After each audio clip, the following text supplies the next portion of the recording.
믿지 않는 자와 멍에를 매지 말라. 우리 이 말을 목사님 통해서 많이 들었던 그 말의 모습이 있습니다. 결혼하기 전의 모습 속에서 믿지 않는 남자와 결혼한다는 것, 믿지 않는 여자와 결혼한다는 것은 옳지 않다. 그렇기 때문에 믿는 자를 찾아 결혼하라라는 얘기를 들었습니다. 그 말이 여기에서 시작된 모습이 아닌가 싶어요. 정말 그러한 그 맥락과 그러한 모습으로 바울이 말을 하고 있었던 그 내용인가, 이제 우리가 들을 귀가 있지 않겠나라고 봅니다.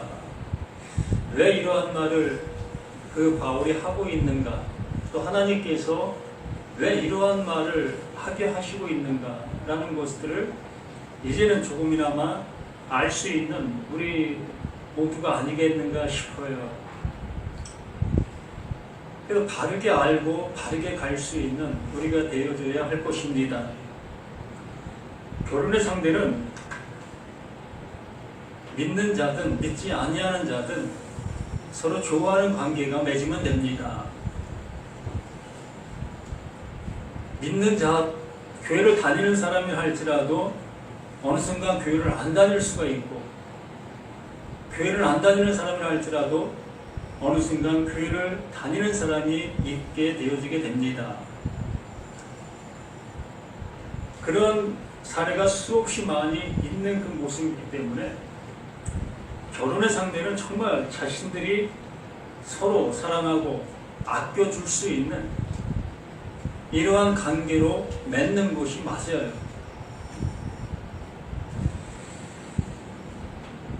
자, 오늘의 말씀을 함께 보도록 하겠습니다. 우리가 10절 말씀에서 보면 근심하는 자 같으나 항상 기뻐하고 가난한 자 같으나 많은 사람을 부유하게 하고 아무것도 없는 자 같으나 모든 것을 가진 자로다 라는 그 모습으로 한 단락을 결론을 짓게 되어집니다. 그러므로 여기에 있는 우리들은 모든 것을 가진 자로 있어야 맞는 거예요. 모든 것을 갖지 못한 그러한 모습 속에 있는 나라면 이 이후의 말들이 나와는 상관이 없는 말이 되어지는 겁니다. 바울은 하나님의 입장 속에서 또한 예수 그리스도의 입장 속에서 또 자신이 그 하나님의 입혀주신 그 옷을 입은 입장 속에서 말하고 있는 이 말들이기 때문에 우리가 이 말이 그 입장의 모습으로 듣고 있어야만 비로소 이 모든 말씀 속에 있는 그 내용들의 은혜를 잊게 되는 것이고 하나님께서 주시고자 하신 주심의 은혜 속에 살아가게 되어지는 거예요. 우리는 어떤 말에 머물러 있는 그러한 모습이 되어진다면 우리의 신앙은 늘 해야 되는 그 신앙의 연속성의 모습으로 갈 수밖에 없는 거예요. 끝이 없는 신앙의 모습으로 갈 수밖에 없는 것이라는 거예요. 하나님은 하나님의 것을 그 말을 듣는 자들에게 완전하게 주시기를 원하고 계시는 거고, 그것을 가지고 온 그 예수 또한 그것을 우리에게 명확하게 알게 해주시고 계셨던 것입니다. 그러므로 이 말씀을 전하고 있는 바울 자신 또한 그 은혜를 알아 그 은혜를 가진 자로서 이 은혜를 주기 위해서 이 말씀을 외치고 있는 겁니다. 그러므로 그 은혜를 받은 나라면 똑같은 그 마음과 그 심정으로 그 애탐의 모습으로 이 말을 전하게 되는 거예요. 우리가 10절에서 말씀해 주신 것처럼 모든 것을 가진 자, 정말 무엇을 가졌습니까?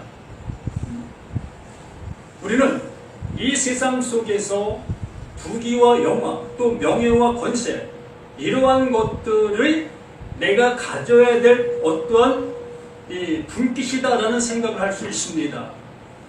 그런데 이것을 많이 갖지 못하면 나는 많은 것을 갖지 못한 자로서 좀 많은 사람들 앞에 자신감이 없는 그런 모습으로 살아갈 수 있게 되는 나의 모습일 수 있습니다. 그러한 맥락 속에서 이 말씀을 듣고 있다면 우리는 하나님의 말씀을 잘못 듣고 있는 모습이다라고 얘기를 하는 거예요. 하나님이 주시고자 하시는 여기에 모든 것을 가진 자는 곧 하나님께서 나에게 주시고자 하시는 단 한 가지, 그 예수를 그리스도로 알고 있느냐, 지금까지 내가 말한 모든 말들을 하나님께서 이루실 약속으로 듣고 있느냐, 이것을 가졌느냐 못 가졌느냐의 모습을 얘기하고 있는 거예요. 그래서 바울은 그 하나님의 그 말씀을 약속으로 들었고 약속으로 가진 존재이기 때문에 다른 사람들이 볼 때는 정말 밥 먹을 돈도 없는 그 상황의 모습입니다. 잠잘 곳도 수없이 많이 있지만 그 돈을 지불하지 못해서 그곳에 들어가 잠잘 수도 없는 그 상황에 있는 바울의 지금의 모습이에요. 그러한 상황의 모습이기 때문에 남들이 그 바울을 볼 때는 참 비참한 존재구나, 하나님의 일을 한다 하면서 어떻게 저러한 모습으로 하나님을 일을 할 수 있느냐라고 할 수밖에 없는 그러한 핀잔과 조롱을 받을 수밖에 없는 바울의 그 상태적인 그 모습인 거예요. 그럼에도 불구하고 이 바울은 자신이 가지고 있는 이것이 그 조롱하는 그들에게 주어야 될 하나님의 것인 거예요. 그렇기 때문에 이 바울은 그들이 갖지 못한 그 하나님의 것을 가진 존재가 되었기 때문에 모든 것을 가진 자로 외칠 수가 있었던 겁니다. 여기 계신 우리들은 어떻습니까? 이러한 모든 것들, 세상적 가점인 그러한 모습으로 저울질하고 있는 나의 모습이라면 평생을 가도 채워질 수 없을 겁니다. 그러나 하나님께서 주시고자 하시는 그 은혜를 내가 지금 받은 나의 모습이라면 우리 담대하게 외칠 수 있을 겁니다. 하나님이 내게 주셨습니다. 그러면 난 모든 것을 가진 자입니다. 아멘. 이러한 모습으로 우리는 이 말씀 앞에 서는 것이요, 말씀을 또한 나의 입을 통해서 담대하게 증거할 수 있는 나, 너, 우리 모두가 되어지는 그 모습이 되는 거예요. 그러한 상태의 모습 속에서 11절 고린도인들이여 너희를 향하여 우리의 입이 열리고 우리의 마음이 넓어졌다. 지금 바울이 전하고 있는 그 맥락의 모습이 무엇인지를 너희가 알아듣고 있겠느냐? 지금 바울은 하나님이 주시고자 하시는 그것을 가지고 완전한 모습으로 열어놓았다, 외치고 있다, 증거하고 있다. 그러니 너희들 또한 내가 받은 이 모든 것 너희도 받게 되어지면 지금 내 모습이 이렇게 이러한 모습으로 보인다 할지라도 너희들은 내가 정말 그 하나님께로부터 전부 받았구나 라고 외칠 수 있는 너희가 될 거다. 아멘. 정말 제가 초라하게 보일 수도 있겠고 별볼 없는 모습으로 보일 수도 있을 겁니다. 그러나 저는 그 하나님이 주신 그것을 가진 존재이기 때문에 저는 나의 모습을 본다면 누구보다도 난 감격하고 난 줄 게 있는 사람이니까, 외칠 게 있는 사람이니까 우리는 이러한 모습으로 이 말씀 앞에 이 말씀을 먹어야 될 우리 자신들이라는 거예요. 근데 바울이 지금 전하고 있는 그 모든 말들이 활짝 열린 거예요. 하나님이 지금 그들 앞에 현존하여 말하고 있는 것과 같다는 거예요. 그분이 주시려고 하는 그것을 그대로 보이고 있다고 얘기를 하는 겁니다.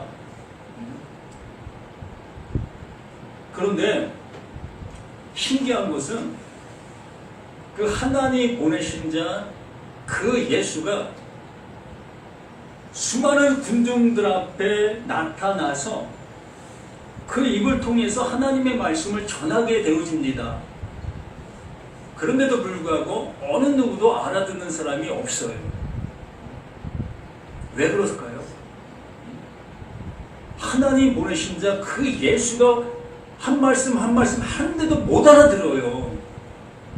왜 그런 거냐고요?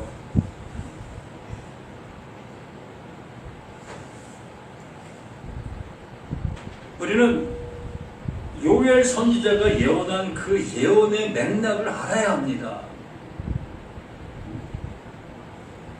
마지막 때에 나의 종 남녀 모두에게 하나님의 영이 임하게 될 거다. 그 임하게 되어질 때 비로소 하나님께서 말씀해 주시는 바 하나님의 뜻을 알게 될 거다. 이 성령이라는 것은 구구절절 얘기할 것이 없이 하나님의 마음이에요. 하나님의 마음. 이걸 성령이 온다 왔다 라고 얘기를 하는 겁니다. 그러므로 이 말씀은 하나님의 마음이 담겨있는 말들이잖아요. 그렇기 때문에 하나님의 마음인 그 성령이 내게 와야만 이 말씀을 들을 때 그 안에 담겨있는 똑같은 그 마음이 똑같은 것을 알아보게 되는 거예요. 지금 바울이 지금 그것을 외치고 있는 거고, 그러한 맥락 속에 있는 너희들과 내가 같은 짐을 진 자다, 같은 멍에를 메고 있는 자다 라고 얘기해주고 있는 겁니다. 그렇기 때문에 나라는 내가 그 진리의 성령이 내 안에 존재하지 아니하는 나라면, 아무리 하나님이 직접 여기에 보이지 않던 그 하나님이 보이는 모습으로 오셔서 외친다 할지라도 그 마음을 알아들을 수가 없는 거예요. 그렇기 때문에 이스라엘 백성들이 모세가 십계명을 받으러 산으로 가게 되어졌을 때에 그의 형 아론이 뭘 만들었습니까? 송아지 형상을 만드는 게 그 모습이었던 거예요. 그렇게 할 수밖에 없는 것이 우리들의 모습인 거예요. 이 시간도 이 말씀을 전하고 있으나 이 전함의 말씀을 그 진리의 성령으로 듣지 않게 되어지면 내 나름대로 이 말씀들을 해석하고 또한 듣게 되어지는 그 모든 것들이 될 수밖에 없기 때문에 그래요. 우리가 여기 찬양을 부르셨죠. 그 한 사람, 그 한 사람을 찾으신다. 그 찬양을 꼭 작사하신 그분의 마음은 우리가 알 수는 없으나 들은 그 모습으로 그걸 한번 재해석해 본다면 하나님의 마음에 맞는 한 사람은 이 세상에 없다. 없는 거예요. 그게 전제가 되어야 되는 거예요. 오직 하나님이 보내신 자 그 예수 그리스도만이 하나님의 합한 자예요. 그만이 예배할 수 있는 존재인 겁니다. 어느 누구도 그 하나님의 합한 예배를 드릴 수 있는 존재가 없어요. 이것이 나에게 전제가 되어질 때 비로소 그 예수만이 그 하나님 앞에 드릴 수 있는 유일한 존재이셔? 그러므로 그 예수가 나에게 오셔야 되겠네? 내가 그분의 그 옷이 내게 입혀져야만 되겠네? 이 모습으로 시작이 되는 거예요.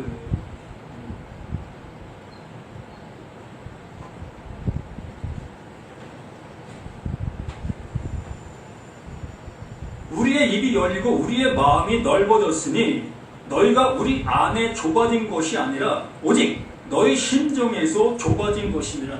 하나님의 말씀이 지금 어떻게 들리고 있느냐의 모습을 표현해주고 있는 겁니다. 우리는 지금까지 넓은 모습 속에서 교회라는 곳을 다녔고 또 넓은 범위 속에서 목사님들의 말씀을 들었습니다. 이것도 하나님의 말씀, 저것도 하나님의 말씀, 하나님이 원하시는 말씀들이라는 그 모든 맥락 속에서 우리는 듣고 들었던 겁니다. 그러므로 우리 자신들의 모든 것들이 그 넓은 말을 들은 나 자신의 넓음의 모습이 됐던 거예요. 그런데 웬걸? 이 바울이 전하는 그 모든 말은 그 수많은 말씀들 속에서 오히려 반대적인 모습으로 외치고 있는 그 말로 들리게 되어지게 됐을 때에 우리의 모든 것들이 다 어떻게 되어지는 겁니까?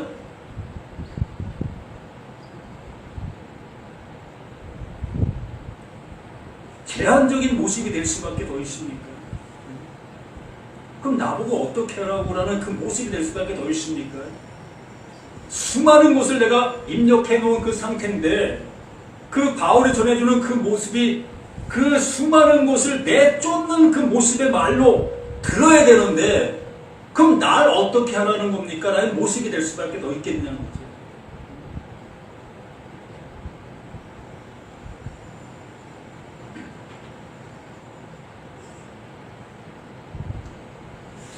일단 내가 자녀에게 말하듯 하노니 보답하는 것으로 너희도 마음을 넓히라. 내가 자녀에게 말하듯 하노니 자녀에게 말하는 그 부모의 입장이 어떻습니까?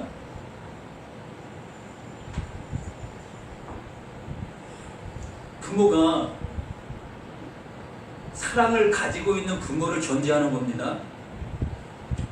부모가 자식을 향해서 매를 듭니다. 그러나 자식의 입장 속에서는 뭐죠? 왜 나를 아프게 해? 우리 부모는 나쁜 부모인가 봐. 자식의 입장에서는 그 부모를 향해서 그렇게 생각하게 됩니다. 그러나 분명히 부모 입장은 그 자식을 너무나 사랑하고 있는 그 입장 속에서 뭘 들은 거예요? 매를 들은 거예요. 서로 틀리지 않습니까? 자식은 그걸 못 받아들여요. 그러나 부모 입장 속에서 그것을 강행합니다. 그렇게 되어졌을 때에 자녀가 어느 순간 그 어미의 마음을 알게 되는 거지요. 그랬을 때에 지금 현재 내가 고통의 모습이었지만 그 고통의 모습이 자신에게 더 유익한 모습으로 되어지는 그 모습이 될 수 있는 그 첫째 그 모습이었던 거 아니겠습니까? 지금 바울이 외치고 있는 그 말이 그들에게는 너무나 힘든 말로 들리고 있으나 그 말이 그들에게 들려지게 되어진다면 너희들 또한 나와 똑같은 하나님 주신 그 은혜를 함께 갖게 되는 존재가 되게 되는 거다.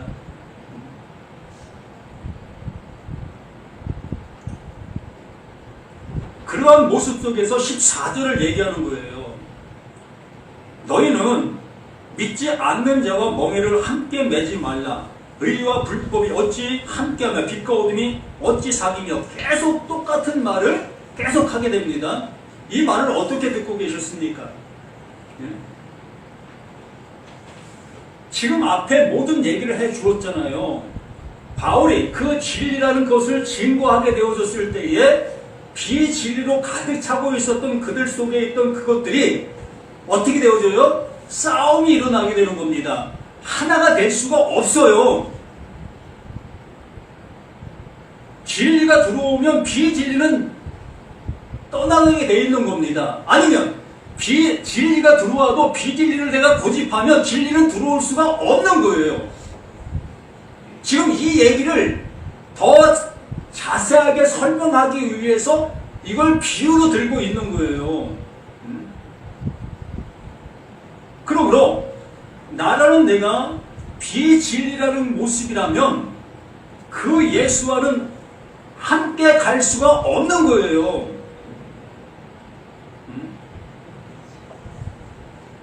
밭을 가는 소를 좀 보시길 바랍니다. 경사가 없는 그러한 곳에 소 한 마리가 밭을 갈아요. 그러나 경사가 있고 좀 험악한 그러한 곳 속에는 소 둘이 멍에를 같이 메고 밭을 갑니다.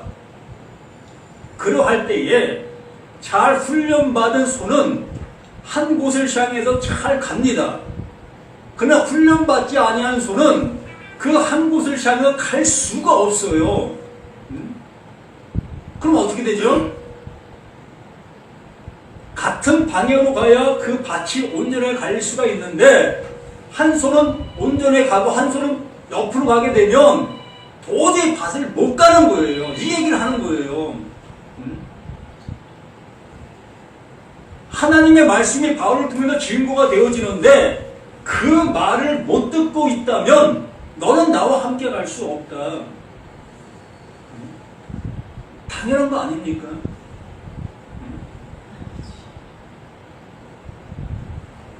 진리가 외쳐지고 있는데 그 진리를 받아들여야 될 우리 자신들인데 그걸 받아들이지 못하고 있는 그 모습에 있다면 함께 갈 수가 없는 거예요. 괴로움밖에 더 하겠습니까? 곁길로 가는 그 소를 그 쟁기질하는 그 주인이 가만 놔두겠습니까? 예? 들고 있는 회초리로 그 곁길로 가려고 하는 그 소를 그냥 마구 때리게 됩니다. 그 맞는 그 모습 때문에도 바르게 갈 수밖에 없겠지요. 그러나 그 매맞고 가는 그 길을 통해서 언젠간 깨달을 수 있는 그 모습이 될 수도 있겠지만 너무나 괴로운 겁니다.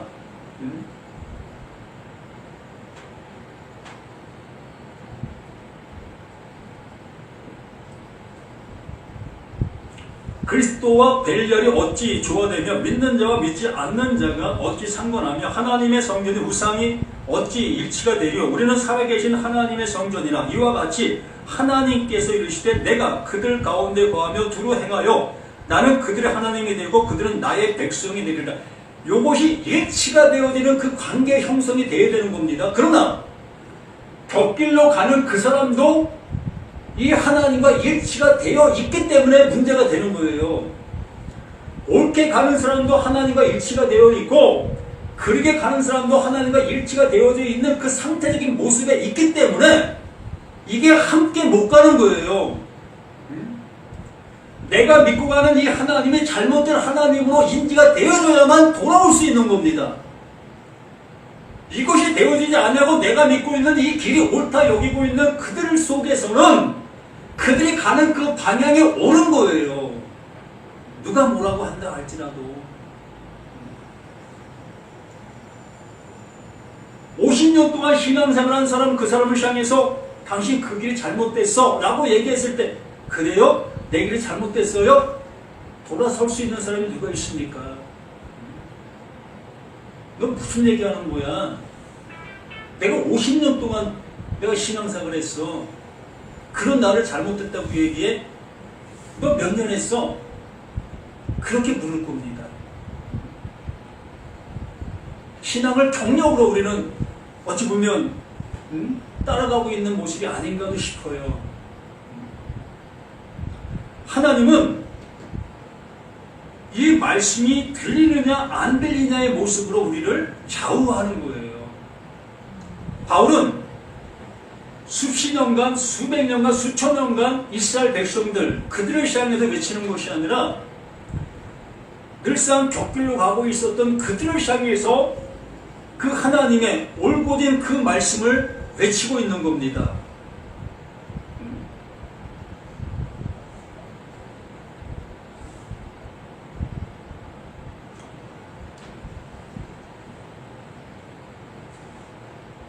그래도 여기 분명히 말씀은 나는 그들의 하나님이 되고 그들은 나의 백성이 되리라. 이것이 명제로 우리에게 존재로 존재해야 되는 겁니다. 그 하나님은 나의 하나님, 나의 아버지가 되어야 되고 나는 그 하나님의 그 아들이 되어져 있는 이 상태적인 논리, 이 명제가 되어야 되는 거예요. 답이 되어야 되는 겁니다. 이것이 되어지지 못하고 있는 우리들하면 계속 우리는 이것을 향해서 가야 되고 있는 우리 자신들이지요. 그래서 수고하고 무거운 짐을 질 수밖에 없는 그 신앙이 되는 거예요. 그래서 수고하고 무거운 짐 진 자들은 다 내게로 오라. 내가 그리스도야. 내가 하나님의 약속이야. 그러므로 내가 너희들의 옷이 되어줄게. 그러면 그 옷을 입게 되어지면 우리는 그 하나님의 그 아들이 되어지는 거예요.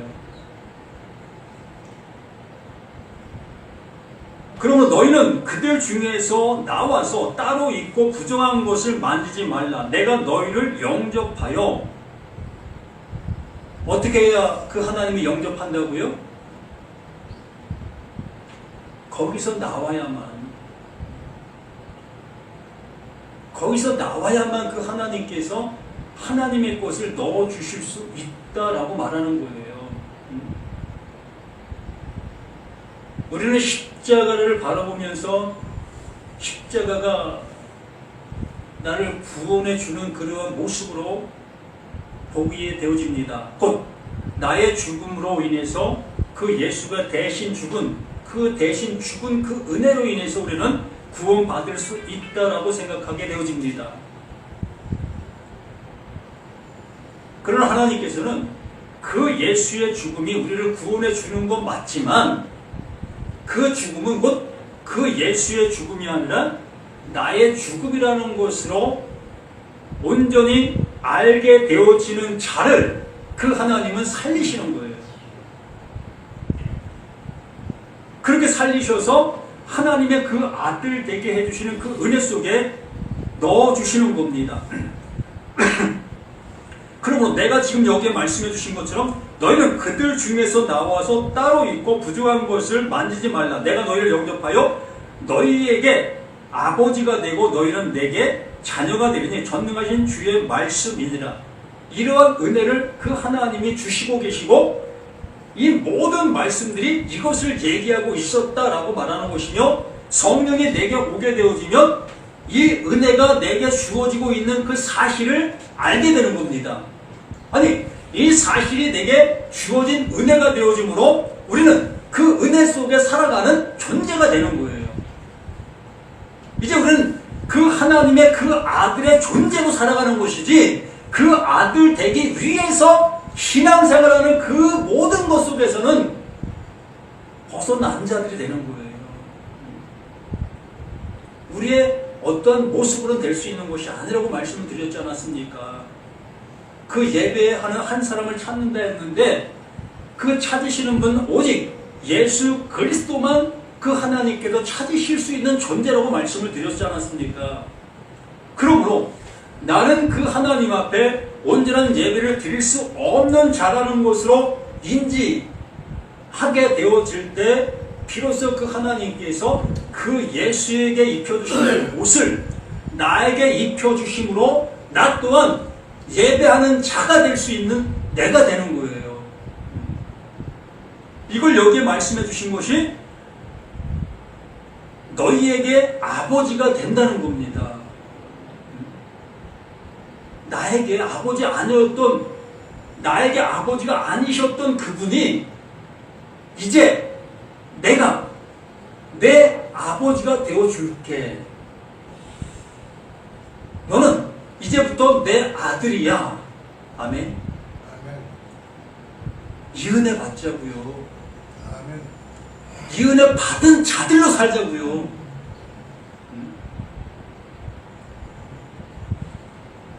이렇게 살아가길 예수님의 이름으로 간절히 부탁을 드립니다. 하나님 아버지 감사합니다. 더욱더 믿음에 충만한 우리 모든 것들 속에 이렇게 은혜로 나타나는 기쁨이 되어지는 우리 모두가 될 수 있도록 도와주시옵소서.